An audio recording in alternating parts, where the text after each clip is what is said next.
আপনাদের একটা আজকে নতুন আইডিয়া শিখাই। যখন খামারে নতুন কিছু আসবে যে কোনো কিছুই, তো আপনারা প্রথমে লাইসোবিট দিবেন। লাইসোবিট দিয়ে আগে বাচ্চাগুলোকে একটু রেস্টে দিবেন। রেস্টে দিয়ে যেমন 10 মিনিট 15 মিনিট, তারপরে রেস্টে দেওয়ার পরে লাইসোবিট দিয়ে পানি মিক্স করে দিবেন। দেখাচ্ছি, এই লাইসোবিটটা দিয়ে দিব। তো আপনারা জিজ্ঞেস করেন যে ভাই লাইসোবিট কীভাবে দিতে হয়। লাইসোবিট হচ্ছে 1000 মুরগির জন্য একটা বা 3 লিটার পানি, মানে পানি যেন থাকে। দেখেন বাচ্চাগুলো, আমার চীনা হাঁসের বাচ্চাগুলো পানি খাওয়ার জন্য কেমন করতেছে। তো আমি লাইসোবিটটা নিয়ে নিলাম, নেওয়ার পরে ওদেরকে দিব। এই দেখেন ওরা, এই যে, তো ওদেরকে দিব, পানিটা ভালো করে মিক্স করে দিয়ে দিব।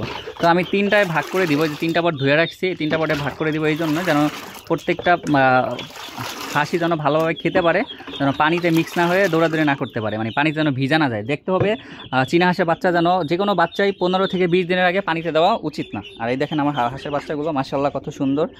দেখেন ওদেরকে পানি দেওয়া হয়েছে, মাশাআল্লাহ ওরা অনেক সুন্দরভাবে খাচ্ছে।